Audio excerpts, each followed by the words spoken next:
En el grupo Cachiyuyo tenía que desembarcar. En el grupo Cachiyuyo había dos botes, dos corbetas Suez. Y él me eligió a mí y yo lo había elegido a él. Listo, Alcoyana, éramos pareja de combate. Así que bueno, veo la organización, veo en qué tenía que desembarcar, entonces empiezo a buscar los callas, los preparo, los acondiciono, selecciono el armamento que iba a utilizar, armas con silenciador, porque obviamente íbamos a ser los primeros y teníamos primero que evitar el combate, y segundo, si es que aparecía la oportunidad o la mala suerte nos acompañaba la infantería marina, que no sabíamos, pero estaba en pleno alistamiento porque iba a ser la operación principal de desembarco. Paramos ahí y al día siguiente de la mañana embarcamos todo lo material, equipo y demás en la Santísima Trinidad. Y después de la tarde ya nos lanzamos al mar y empezamos a navegar. Recién el 30 de marzo nos enteramos que era Malvinas. 30 de marzo. Claro, y nos ponen una limitación que es increíble: no causar daños ni bajas. No podíamos matar a nadie. En definitiva íbamos a atacar y es la primera operación que se hace en la historia de las operaciones de comando en donde no se causa muerte al enemigo. Tener un máximo de fuerza en las Malvinas como para que los tipos no combatan, que parcialmente se logra. La operación en sí iban a ser un asalto anfibio. O sea, hay una diferencia entre asalto anfibio y desembarco anfibio. Un asalto anfibio vos cuando tenés enemigo en la playa prácticamente. Entonces se hace asalto anfibio. Si no, es un desembarco anfibio.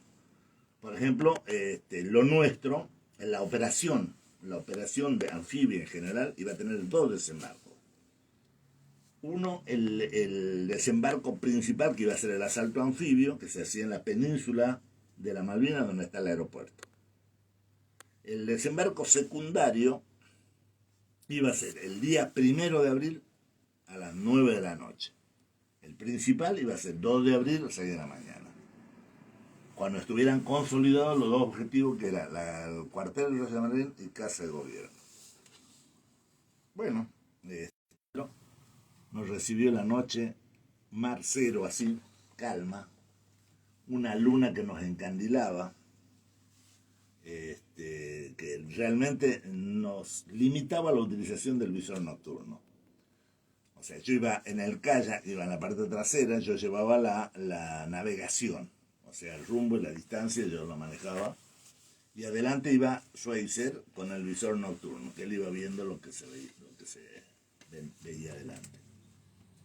Bueno, eso fue una ventaja dentro de todo. Al principio, en el desembarco, o sea, todos largamos los botes por las estaciones de transbordo. Los botes, el kayak iba a ir aconchado a uno de los botes de goma y empezamos la travesía. Pero ¿qué pasó? Los cachiyuyos. Ahí. Los cachiyuyos se enredaban en la pata del motor y los llegaban a parar. En la segunda o la tercera vez que sucede eso, la técnica era ir con el motor destrabado, se levantaba, se pegaba un machetazo y se seguía. La tercera vez que en poca distancia sucede, le digo a Schweitzer, vámonos en el kayak. En el kayak no enredamos con nada, porque no tienen ni timón. Y la idea es tocar con la puntita del remo el agua y darle para adelante. Así que pasamos al kayak y entramos a separarnos de los dos botes de goma de la sección. Empezamos a darle, más o menos eran 9 de la noche, a las 11 llegamos más o menos a la costa. Cuando estábamos en proximidad de la costa, o sea, había una playita que estaba dentro de una ría. ¿Sabes lo que es una ría? Oh. La ría es cuando se junta un río con el mar y se forma un estuario. Ese río tiene agua salada y agua dulce. Bueno, ahí a la derecha había una playita que se denomina Playa Verde. La playa alternativa quedaba más a la izquierda. En caso de tener el problema en esta playa, íbamos a la otra playa. Cuando estábamos encarando para desembarcar, y estábamos más o menos a 500 metros, me dice Schweitzer, che, negro, se ve una luz. No veo nada. Entonces, cuando vuelve a repetir eso, yo me acuerdo de cuando estaba en el barco, antes de largarme a hacer el transbordo, había visto un vehículo que llegaba hasta la costa, con luces encendidas y las apagaba. Yo automáticamente por instinto saqué mi compás magnético, lo apunté y era el rumbo que yo debía seguir. No le di mucha importancia porque digo, bueno, le afectan acá los metales y demás. Sin embargo, cuando Schweitzer me dice, se ve una luz, le digo, préstame el visor. Miro y se veía una luz infrarroja terrible. Que estaban buscando. Entonces, ¿qué pasó? Los ingleses pusieron en ejecución el plan de defensa de la isla, en donde en el cuartel se desparramaban distintos lugares que ellos consideraban tácticamente probable de desembarco, y obviamente la casa del gobernador reforzar. Incluso ellos convocan a una fuerza civil de defensa de la Falkland, que era constituida por civiles que recibían el adiestramiento, el equipamiento y armado de los Royal Marines. Eran más o menos 120 hombres esto. Más los dos destacamentos, porque estaba el destacamento que ya tenía que volver a Inglaterra y el otro destacamento que venía a relevar, eran 82, 83 personas. Entonces eran un número importante. Nosotros éramos 92 comandos y 6 buzos tácticos. Bueno, al ver la luz esa, me dice Schweitzer, vamos a la playa alternativa. Y como íbamos navegando en diagonal, le digo, mira, si vamos a la playa alternativa, vamos a pasar frente a estos tipos en una distancia de entre 50 y 100 metros. Quizás a nosotros no nos vea porque una embarcación chiquita y demás, pero los botes de goma, que son 20, seguramente lo van a detectar. No vayamos a la playa alternativa. Vamos a una playa, a buscar una playa a la derecha. Bueno, lo convenzo y empezamos a buscar. Y a 500, 600 metros, entre 500 y 1000 metros, encontramos una playita. Y ahí, bueno, encaramos para hacer el desembarco. Ya la luna que nos molestaba con encandilándonos desaparece, se pone. Desembarcamos nosotros, bueno, hacemos la exploración, que es para verificar si hay ingleses, si había enemigos, no había enemigos en la zona. Determinamos que no. Entonces Schweitzer hace, con una linterna ciega, hace la seña para que desembarquen los dos botes de la sección de él. Desembarca, se establece una cabecera, y una vez que está constituida la cabecera, ya haber escuchado, olido, porque de él no se veía nada, salvo Schweitzer que tenía el visor, a partir de ahí le hacemos seña al grueso de la agrupación para que desembarque. Son 20 botes de goma. Desembarcan rápidamente, se quitan la goma. ¿Por qué? Porque nosotros desembarcamos con un traje seco. Abajo teníamos que tener sí o sí el uniforme, porque si no nos consideraban como guerrilleros o algo así. Entonces teníamos unos trajes secos Pirelli italianos que tuvimos que sacarnos y quedar con el uniforme. Lo único que teníamos fuera eran las botas. Bueno, todo el resto de la agrupación hace esa maniobra. Y mientras tanto nosotros dándole seguridad, formando lo que era una especie de cabecera de playa. Después nos relevan y ahí sí nos quitamos rápidamente la indumentaria esta y nos reunimos para iniciar la marcha. En ese movimiento de cambio de playa que hicimos nosotros, al capitán Giachino le queda justo al norte, rumbo norte, la casa del gobernador. Nosotros teníamos que caminar un poquito más para llegar al cuartel. Así que empezamos a movernos y se comete un error que es lógico que suceda, siempre sucede, no es normal, pero sucede a menudo, que es el hecho de perder contacto en la fracción, ¿no? O sea, en la noche se marcha en columna de 1, la distancia entre hombre y hombre es la distancia visual, para no perder el contacto. Bueno, se pierde el contacto, la sección que llevaba la navegación con la brújula se separa y quedan sin navegante. Entonces, en un alto que para mi gusto era muy prolongado, viene un bulto aproximándose, ya diciendo mi nombre. Entonces le digo, sí, ¿qué pasa? Me pregunta, me dice, negro, ¿te animas a navegar? Sí, bueno, vení adelante. Y le digo, pero había un grupo, no, pero ya lo perdimos. Bueno, bárbaro. Me pongo delante, me cubro con el poncho, saco mapa, miro, después apago la luz, miro afuera, listo, ya estoy. 3 minutos, 4. Y empecé a navegar por referencia. Pues yo tenía el Monte Ken como referencia en la dirección que avanzaba sobre la base del Monte Ken. Ahí tenía que ir, que hay un puente, había un arroyo, y pasando ese arroyo, o pasando ese puente, estaba el cuartel de Royal Marine. Marché, lo llevé, porque no entraba en horario. Nosotros a las 6 de la mañana tenemos que golpear. A las 6. A las 6. Bueno, llegamos, ya la otra fracción que había perdido contacto llegó y ocupó su sitio para el asalto. Nosotros llegamos tan sobre la hora que llegamos y asaltamos directamente. Nos reciben con una ráfaga, 3 minutos de disparos, se corta, sonaba una sirena, una chicharra, no una sirena. Y bueno, seguimos avanzando, cada comando tenía un lugar de entrada a los cuarteles. Entramos y no encontramos a nadie. Los que estaban, aparentemente, se despegaron y se fueron. Tomamos el cuartel, inspeccionamos todo. Ahí el comandante de la unidad, que era el capitán Sánchez Avaró, y el encargado, que era el suboficial mayor Guillermo Rodríguez, hacen el arriado de la bandera británica, con todos los ceremonias que corresponde, y el izado de la primera bandera argentina. Y habrán sido 7 de la mañana. 7 de la mañana. Entonces se hace esa ceremonia, cuando hacemos la ceremonia empezamos a escuchar disparos en el gobierno, en la casa de gobierno o en la ciudad. Entonces rápidamente formamos 2 columnas a caballo del camino y al trote empezamos a avanzar, eran 3 kilómetros, 4 kilómetros. Empezamos a avanzar, en determinado momento me aparece, yo iba adelante de la columna que iba por la derecha, me aparece un hombre de civil con una parca verde, yo lo encañono y me dice, che, no tires, yo soy argentino.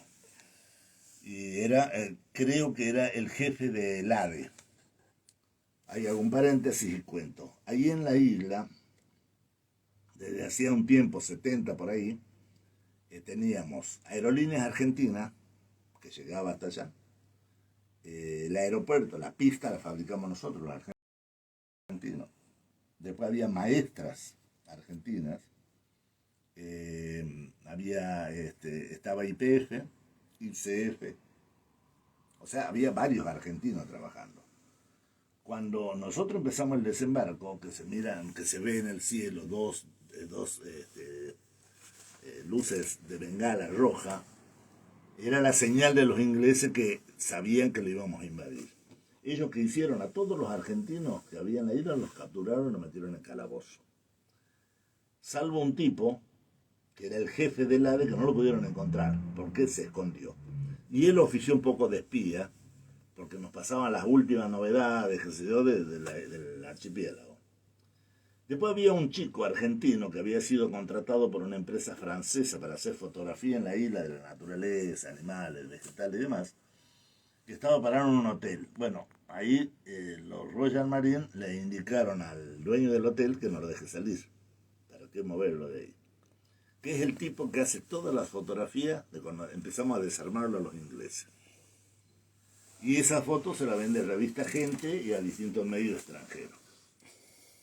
Bueno, encuentro con este hombre. Y él nos indica, por ejemplo, que la Casa de Gobierno, por ejemplo, esta es la bahía.